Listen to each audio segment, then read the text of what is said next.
when we recite these sutras, and different sutras, different tune, the rhythm, why it is necessary?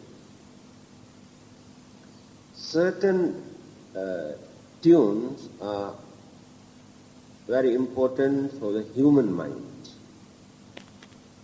for soothing, to calm the human mind. Not only words, the rhythm is very important. And certain sutras, the tune appeal to devas. And certain rhythms influence other living beings, like animals, a snake. Some others influence invisible non-human beings such as spirits or ghosts, to influence them. Influence means to avoid their disturbances. The rhythm is important. There are some birds, snakes. They are very keen to listen certain rhythm. You know, the snake charmers by using that weed. The snake, the cobra, according to that rhythm also turn the hood in this way and that way. Follow the rhythm. Snakes like certain rhythm. Birds. So simply by uttering these words, you cannot influence. The rhythm is very important. In every religion there is some sort of rhythm. When you listen to Quran reading, very soothing. The voice and the rhythm. Of course, people have religious prejudices. Therefore, some people don't like to appreciate. This is our human weakness. But listen unbiasedly. I really enjoy that. That rhythm, the way how they recite. Very carefully, the pronunciation is very, very difficult for us to pronounce because the Arabic language, the rhythm is really. Then, Veda chanting by Hindu priest. Veda mantra chantings by Hindu. Also, there is another rhythms. Very pleasing. In Sanskrit language, they recite all their religious verses. And the Buddhists also started this Paritta chanting. They have their own rhythm, especially the Dhammachakkha Sutra, the first sermon of the Buddha. Then Mahasamaya Sutta, the assembly of Devas, another rhythm. Then Artanatya, to influence the evil spirits. That rhythm is very rough and tough. This is the advice given by the Buddha. He says, there are some spirits who never obey, who never listen, never surrender. If you talk to them smoothly, they don't listen. You have to raise your voice, shout at them. That sound vibration creates to influence their mind to harm. You see, in Artanati Sutta, there are few words. Ujjhapetabbang, Vikkanditabbang, Viravitabbang. Now these words, you see, raise your voice. and pronounce the word louder, create sound vibration as a force. Now this is a psychological approach. This we can understand.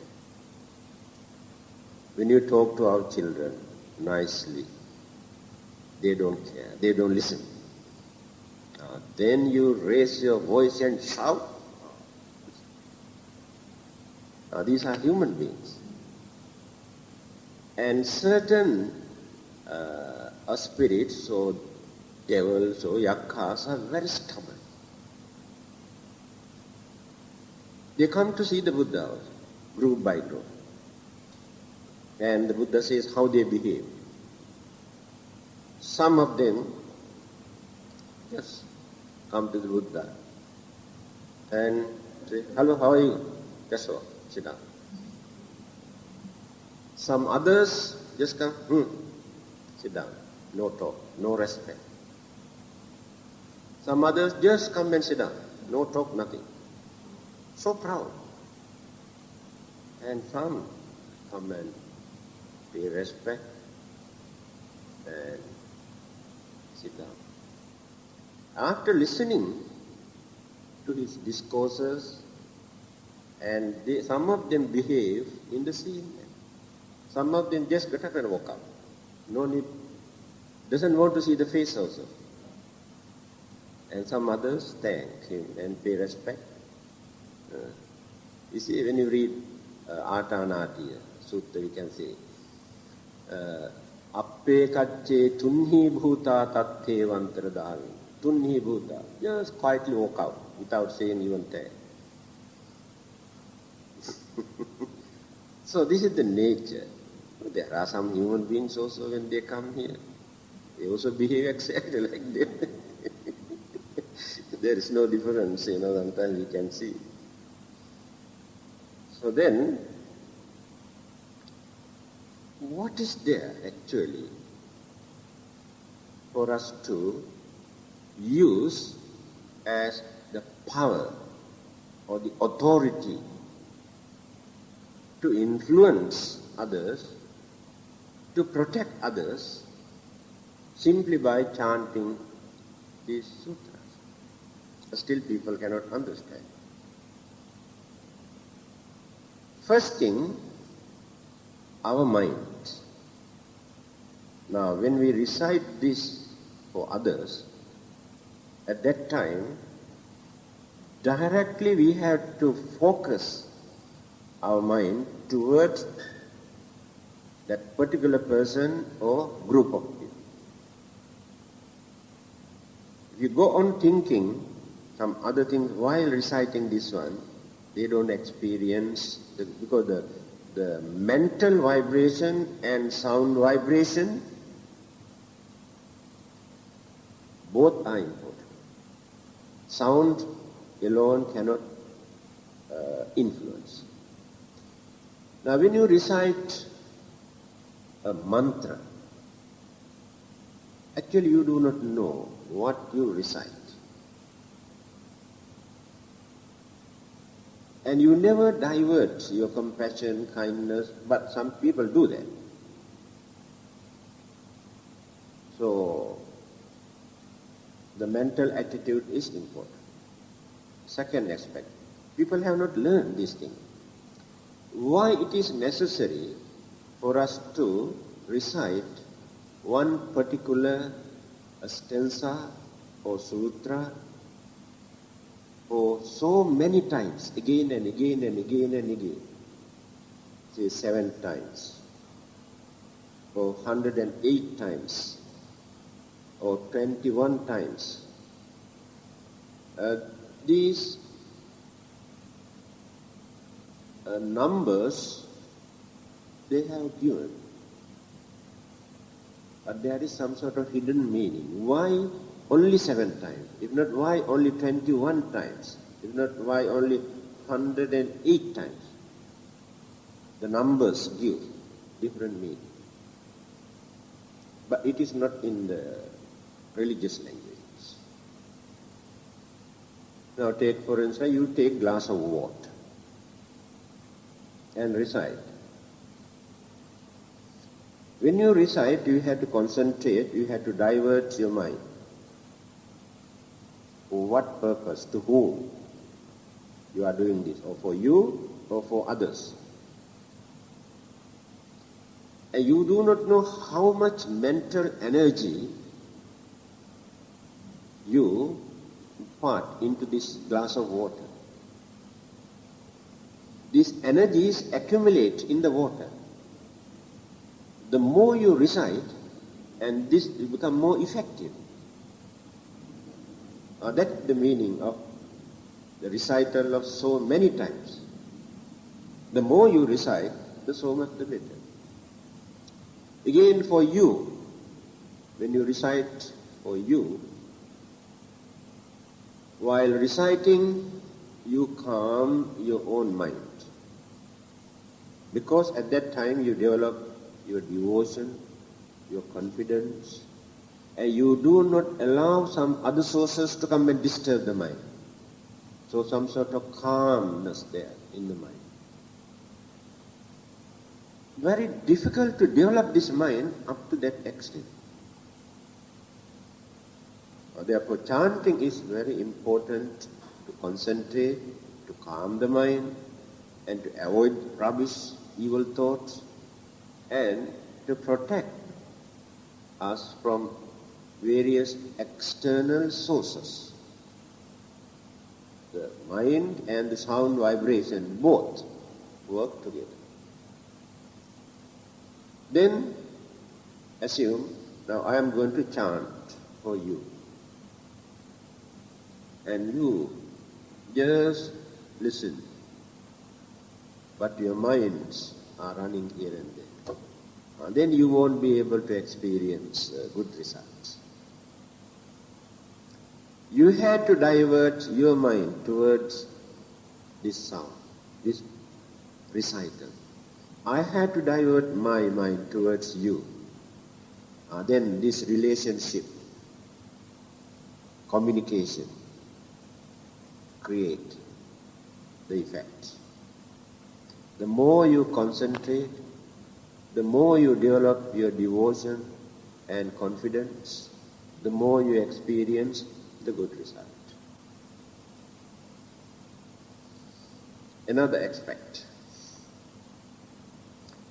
When you analyze these words that we recite, all are meaningful words. Every word conveys some sort of virtues, qualities, good qualities, wisdom, kindness, compassion. All are virtuous. Then the power of the Buddha, Dhamma, and the Sangha. What is this power? Still people cannot understand what sort of power. The Buddha, by developing, cultivating, accumulating all the great virtues, knowledge and wisdom and enlightenment, developed this bala, this power, this energy. And this power never disappeared. The power that he generated never disappeared. His physical body disappeared. Take a very simple example. The man who has discovered this electricity, he used his knowledge and wisdom. The one who has discovered this is no more. But his wisdom still remains. This brightness today we are enjoying because of that wisdom. Atomic energy discovered by those scientists. They were dead and gone.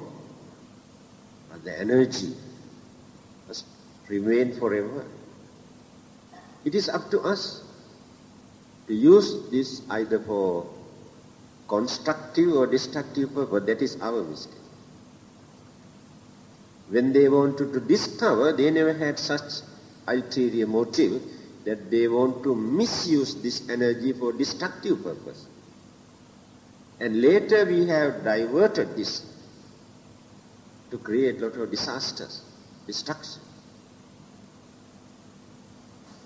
So the wisdom and the enlightenment and the power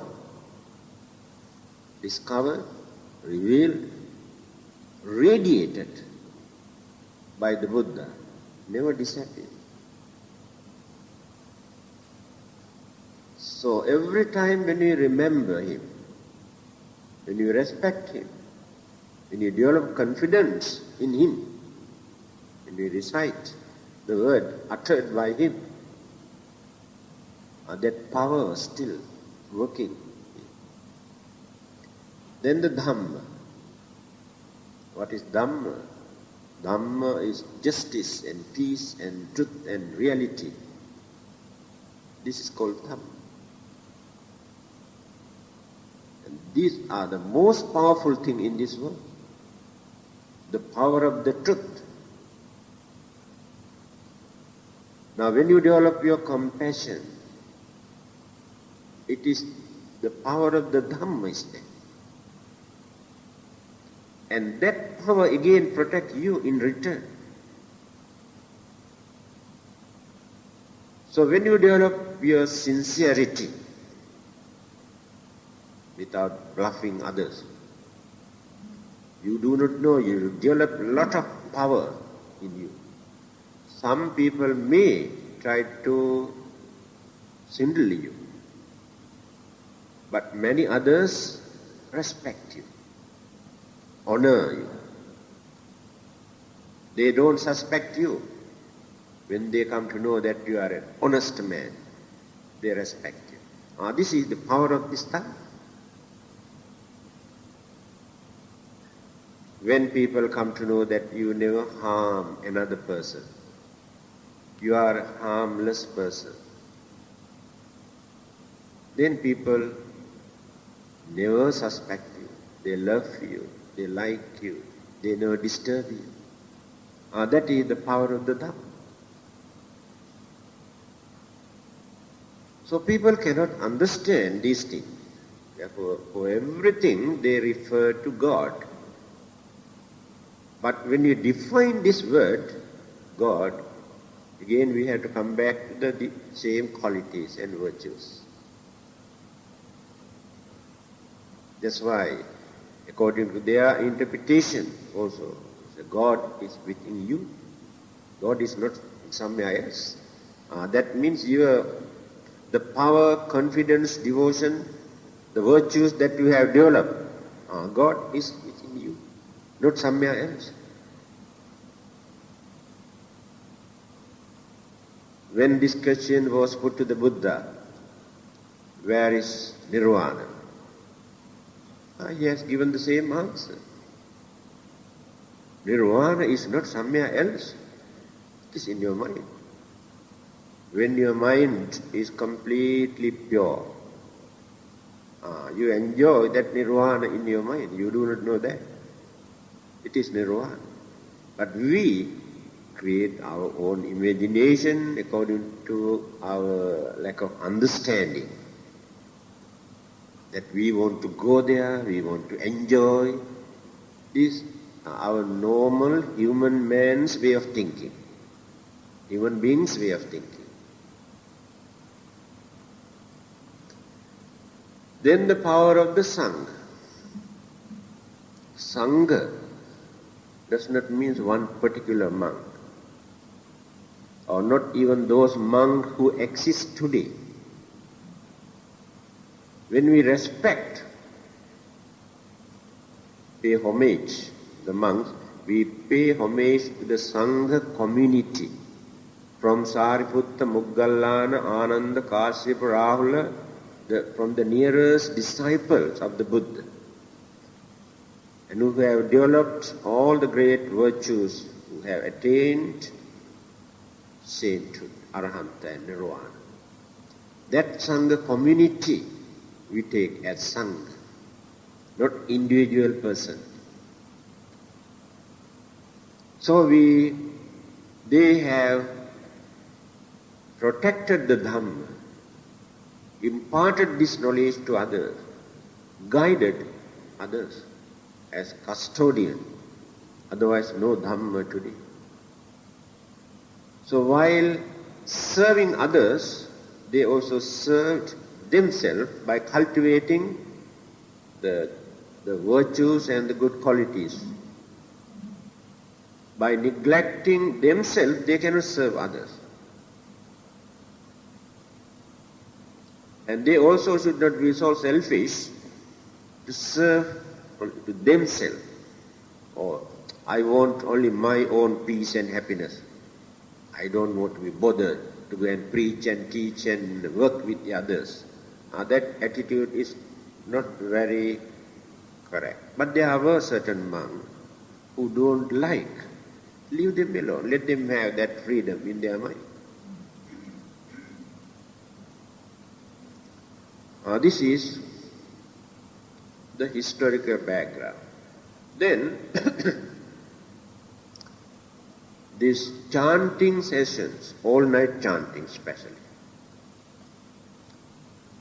only in one place during the Buddha's time, he has advised a group of monks to go and chant the sutras the whole night, only in one place. The reason is, many of those astrologers and some others, having seen certain indications, predicted that this child won't last long. The parents were worrying about this. I reported to the Buddha. They say, this child cannot live long. But he has seen, the Buddha, what is happening.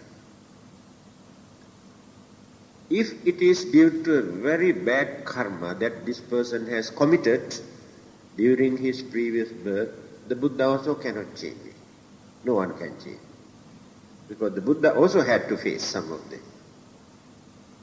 Nearest disciples also had to face. No one can stop. But certain karmas, this is also very important. Certain karmas are not very strong.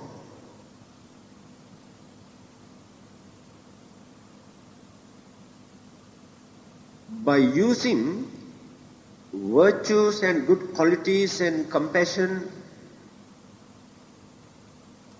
in our mind, the mental vibrations and the virtues that we develop can topple this minor karma, the reaction. It does not mean that we can abolish, eradicate completely. We can stop for the time being, or within this lifetime. So this kind of chanting or meditation, recitals work to protect some people. Here, the monks, they have done this chanting the whole night. The child grew up as a very healthy young man. He didn't die. Lived up to the maximum life. And another occasion, Alavaka, the demons or the cannibals or the one who wanted to kill the Buddha and eat, that lady who tried to eat my finger. So, the king has promised to send somebody, one person every day. This man, this devil, can eat one human being one day, just like small chicken. One day, one human chicken. So, on that day he has sent the child. For his protection he is doing this. Because the devil said, if you break your promise, I come and catch you. So for his own protection he is sending one by one. So before that, the Buddha approached. He wanted to kill him, did not work. He is powerless. The Buddha is more powerful. You know, he had various techniques to approach a different person. We know that he is the most compassionate, very kind person. But on certain occasion, he had to stand like giants, very strong, according to the mentality of that particular person. So he wanted to torture the Buddha. He obeyed him 3 times. 4th time when he was asked to do that, then he stood, the Buddha, just like a giant. He said, he raised his voice. He said, I am not going to listen to you. You can do anything, whatever you like. Then, these devils got frightened. And who is this man, actually, who got the courage to talk to me like this? Because of that, he had to surrender. And again he changed his attitude. He's all right. Now I am going to ask some question. If you are not going to answer my question, again, I split your heart. I take you from your legs and throw to the other bank of the river. There was a river nearby this place. Again he raised the voice, the Buddha. And you read here, it is in this book, what he said. He said, he raised his voice and said, Nakkva hantang avso passami sadevake loke samarake sas samara brahmaniya pajaya sadeva manusaya. He said, you must understand, there is nobody in this world, in this universe, either in heaven or hell, anywhere, who can do that to me. Do you know that? Again he got frightened. He said, who is this man? And he said, not necessary to talk too much. If you have any questions, you can ask. Then he asked, Kinsu devitang purisassa settang, kinsu sichinno sukhamavati, kinsu haves adutarang rasanang, kathan jivim jivitamau settang. Very interesting discussion. Then the Buddha started. Saddhi devitang purisassa settang. After that, surrender. Then he said, I want to become one of your followers. Paid respect. Meanwhile, that child was brought and offered to him in front of the Buddha. Now he feels very shy and very funny. So he accepted the child and handed over to the Buddha.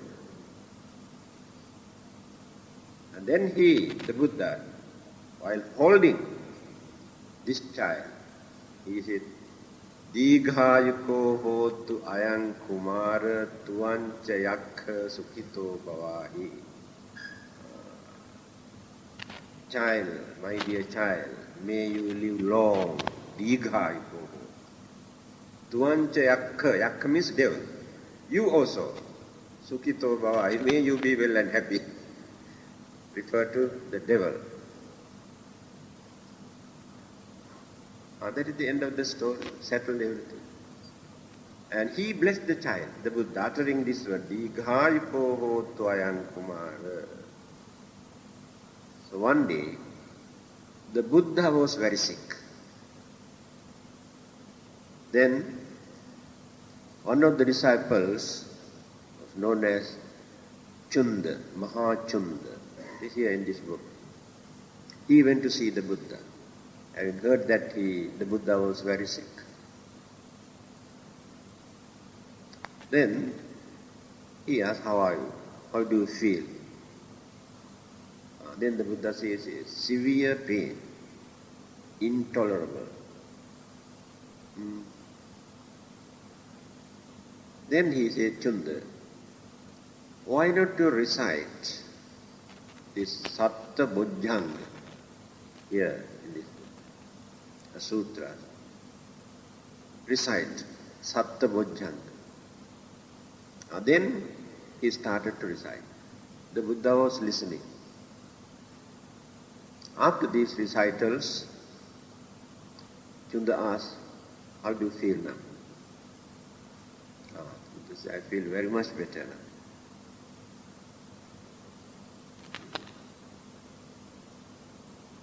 It does not mean that the Buddha had never heard this, his own preaching.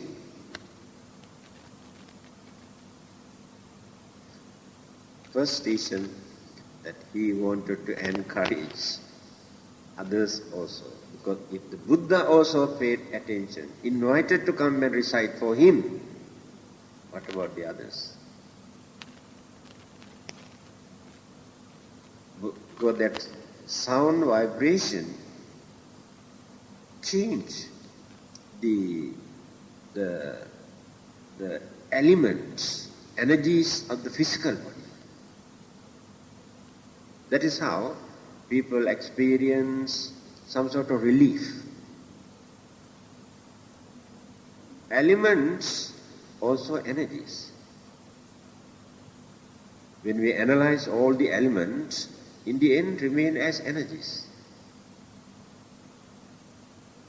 So these energies are the thing that we try to influence.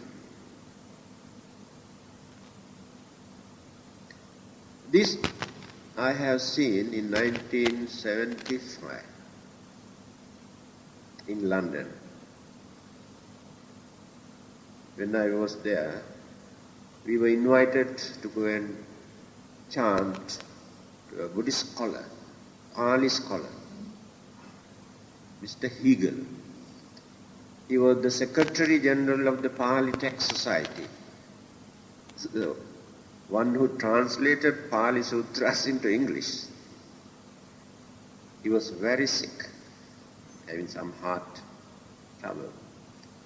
He was staying very far away, I think nearly 22 miles far away from the heart of the London town. So when we visited, so he paid respect. So 3 of us. Then he told, Reverend, can you recite these Bojjhanga Sutras for me? Because he knows, every word he knows, meaning it. Can you recite? I said, can. So we started reciting, and he was listening with folded hand. So listening word by word, he is acknowledging, because he can understand what we recite. He really enjoyed the happiness, realization, concentration that he developed at that time. I was watching very carefully. Then after our chanting, he was lying down all the while. He got up and sat down. He See, now I feel relief, in my body. The happiness, confidence developed it, and understanding. So at that time, they were planning to buy a new house in London. He knew. So immediately he gave a check, a big amount, pounds, as a donation to that temple. Now here, after learning a little bit of Buddhism, people maintain some sort of pride in their mind. Oh, we know all these things. We know what these monks are chanting and all this. They are very stupid people, Look at the Pali scholar who can understand every word, how he appreciated. See the way how Buddha invited his disciples to come and chant for him. These are very good examples for us. So we should not think in that way, oh, we know all these things. Or if not, we also can recite. Because when you recite, difficult for you to develop so many sources, energies, because you are alone. And only one mental energy there. If there are few monks or some others, all their mental vibration join together, become more energetic force, get more confidence. So many people have not realized this. In certain temples, the monks are sick, they invite this all-night chanting. I remember, about 10 years ago, Venerable Narada, one who has written a lot of books, the Manual of Buddhism, Manual of Abhidhamma, and Buddha and his teaching, a big book, and Buddhism in a nutshell. So many books he has. First Buddhist missionary to this part of the world, he has done a wonderful service. He died, I think, about 1 year ago, at the age of 88 or 89. He was very sick in Singapore. In fact, Sri Lanka government informed the High Commission there to attend to him. If anything happened, ask them to attend, because the government wanted to give honor for him. He was so serious. But that day we organized an all-night chanting in Singapore temple. He could not walk. People carried him, the wheelchair.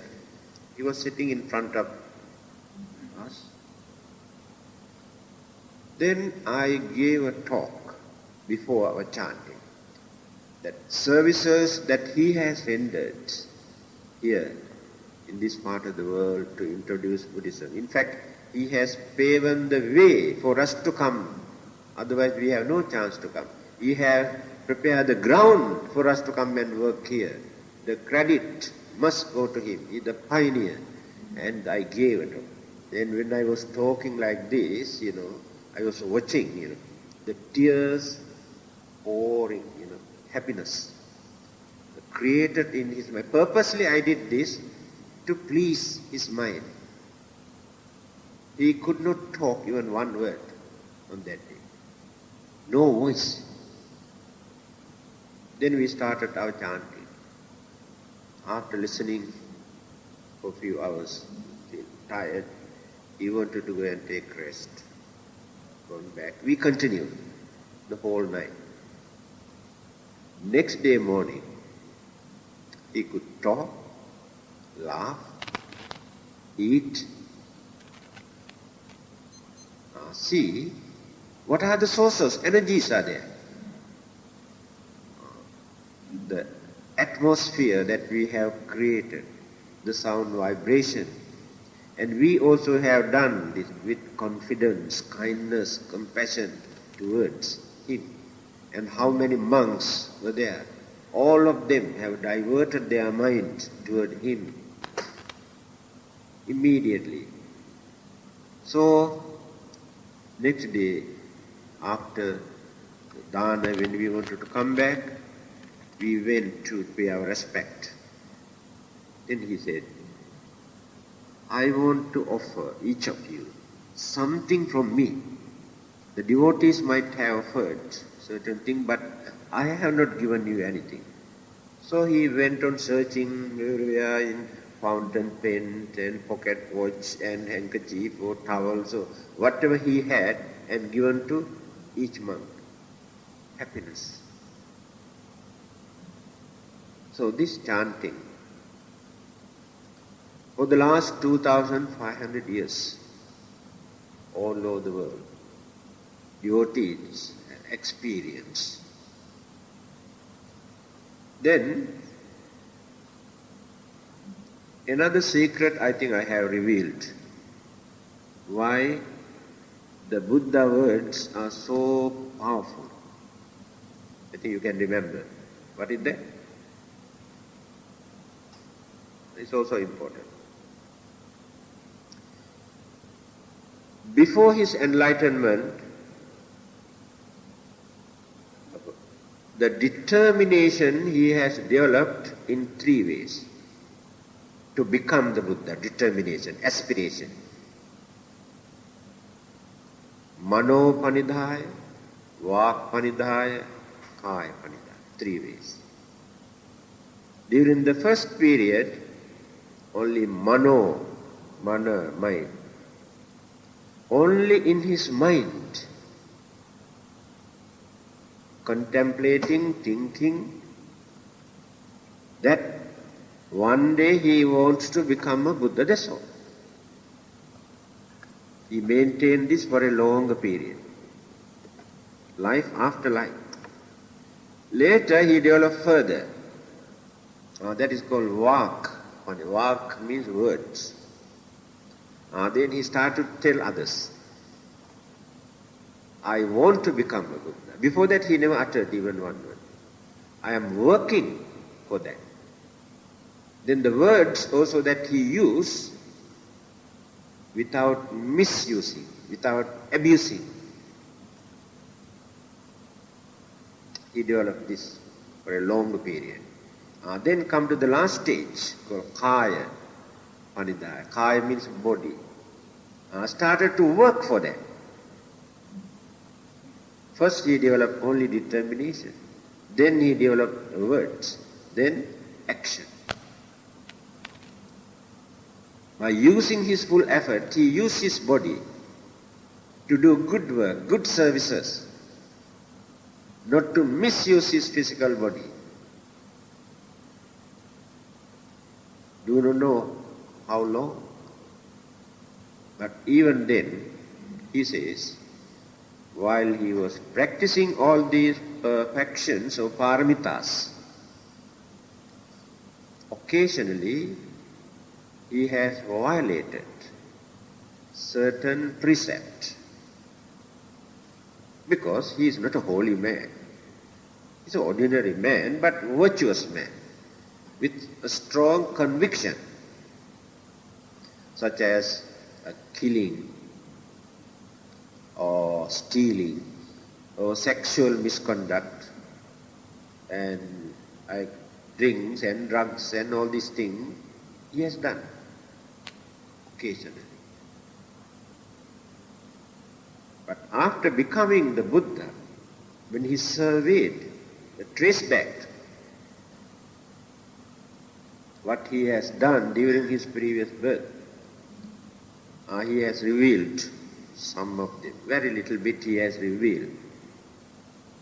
But he says, one particular precept I did not violate under any circumstances ever since that I have determined to become a Buddha.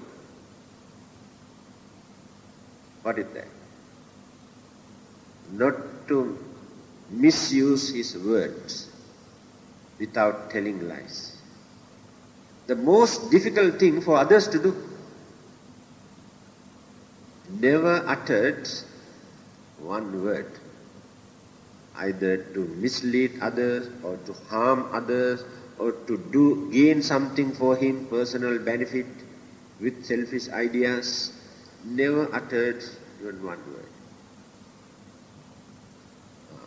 If there is some sort of secret, hidden powers in the Buddha words, this is the very, because these words were uttered by a holy man who never uttered a lie in his life, not only within this lifetime. Can you imagine this? Can you do this even for one day, for 24 hours?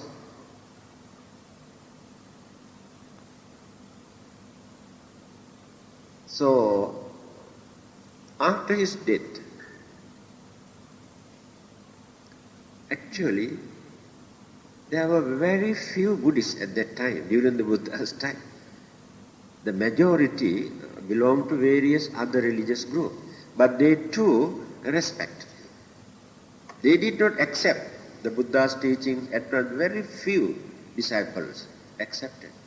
Because take time for them to understand. Because this is entirely new system, new method, new doctrine to them. Still, many people cannot understand why the Buddha did not advise monks to become vegetarian. Still they cannot understand. Because they consider our way of life today. When those monks go out,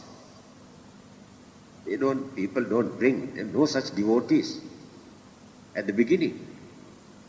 Go out for their alms round.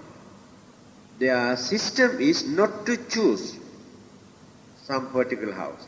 That is one of the principles. They must go to each and every house. Should not overlook even one. Whether they are Buddhists or Hindus or Christians or Muslims, or it is immaterial. That is their principle.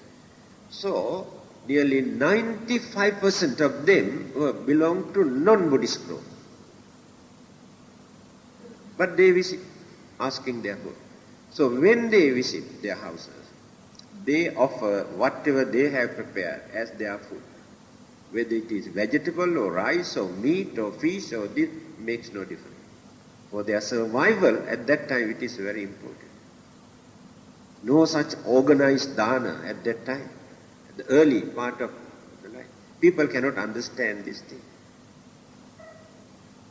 So, after his death,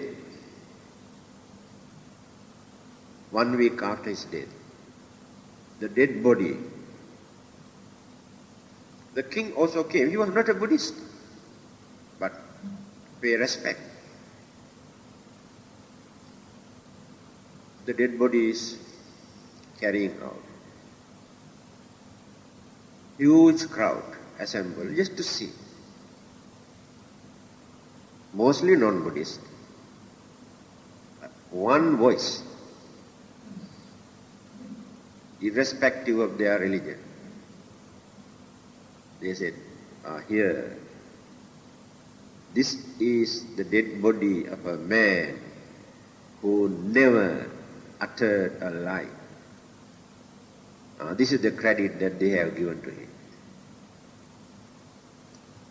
Do you think people say the same thing when we die? They may say he's the number one crook, although thousands of people assemble to attend the funeral, this fellow is a number one crook. That is the credit that we give. So,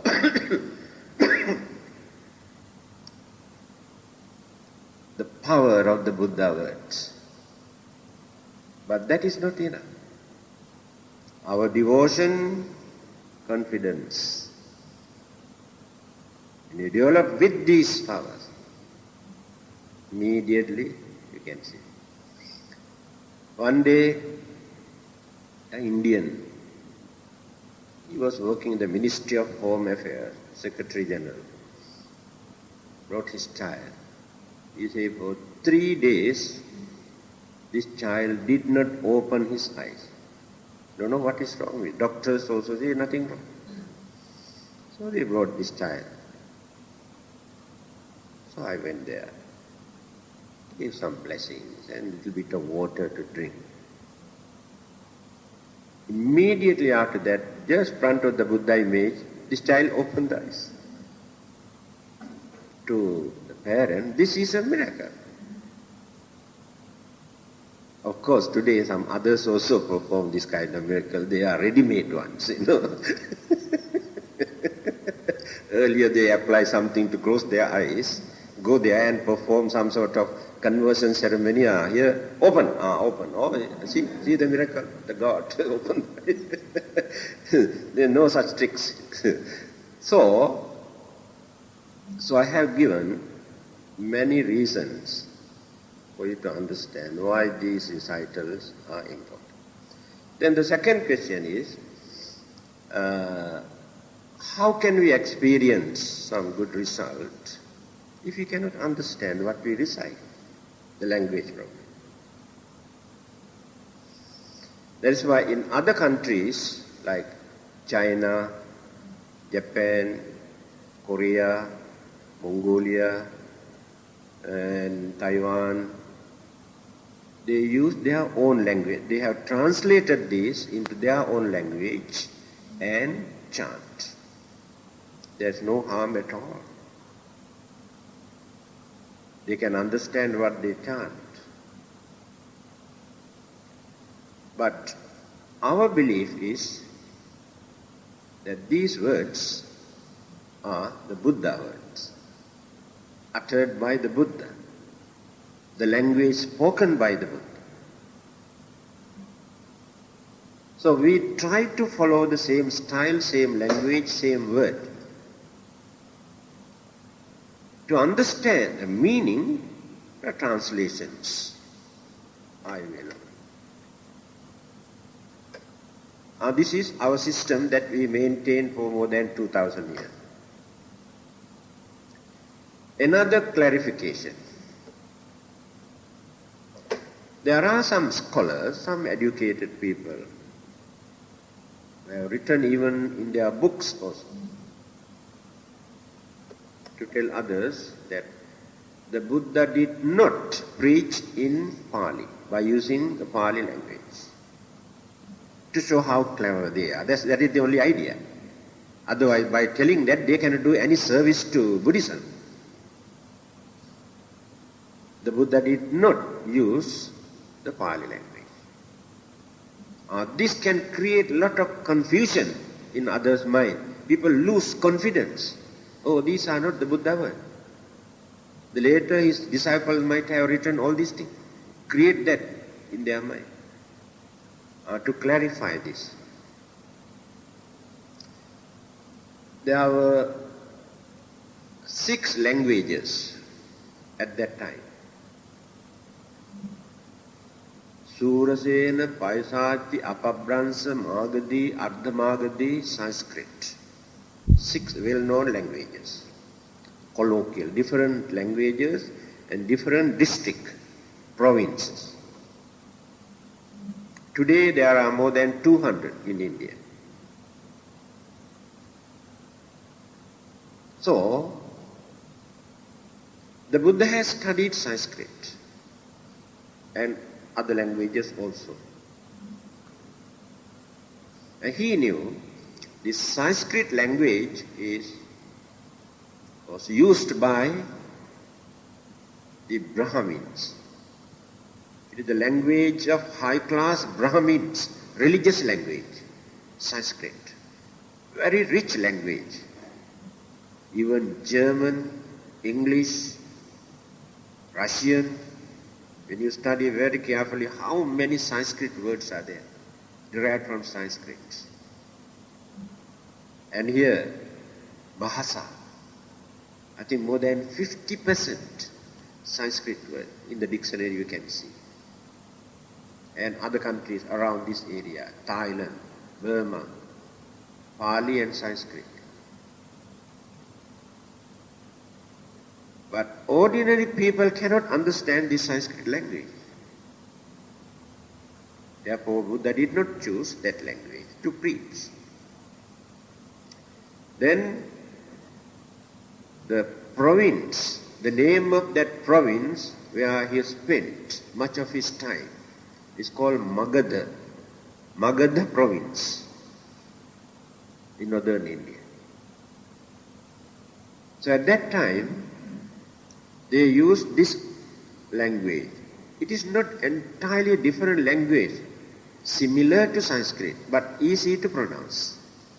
Now when you take few words, you can understand, like karma and kamma, nirvana and nibbana, dharma and dhamma, punarbhava and punabhava, Pali and Sanskrit. Easy to pronounce.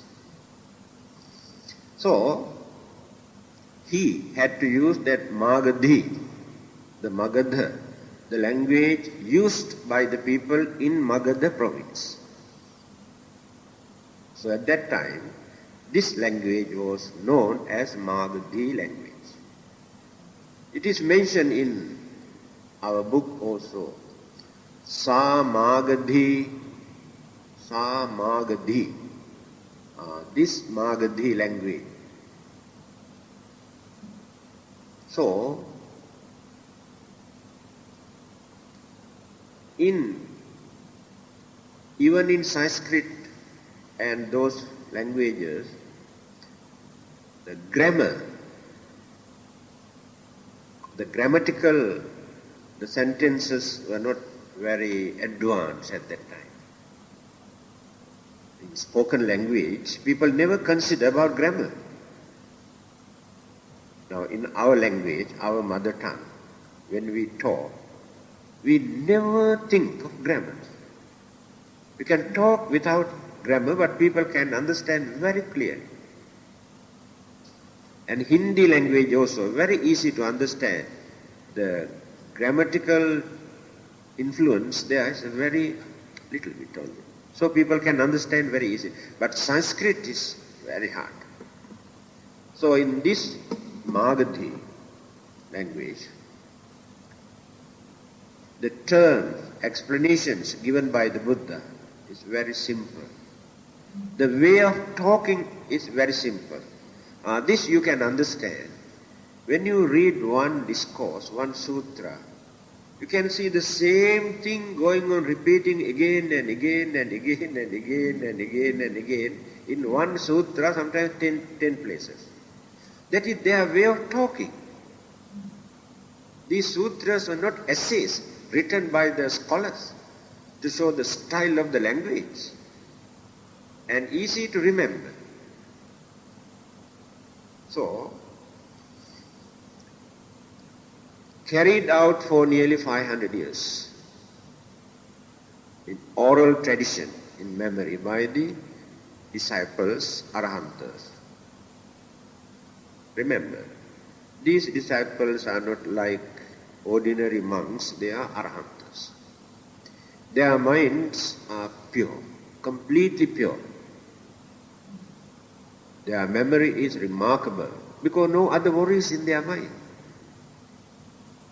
And they have divided different sections, group by group, to maintain. And the teachers, they always maintain, now it is our duty to train our disciple. Went on like this for 500 years. So after 500 years time, when some problems and difficulties and famine and disasters, they decided the time has come for us to record, write down. Before that, no written record. Even in Christianity also, during the Jesus time, there was no written record. Everything was written by St. Paul's and and Augustine and Luke and Mark and all these disciples. But amongst all those disciples, St. Paul's was the learned one who influenced philosophical teaching into Christianity. And Hinduism, Vaidika, Veda, Dharma also, not recorded, not written at that time. Recorded ones we can find few hundred years after the Buddha. But Hinduism or Vaidika Dharma existed few thousand years earlier, but no written record, or everything in memory. So, they have decided to record.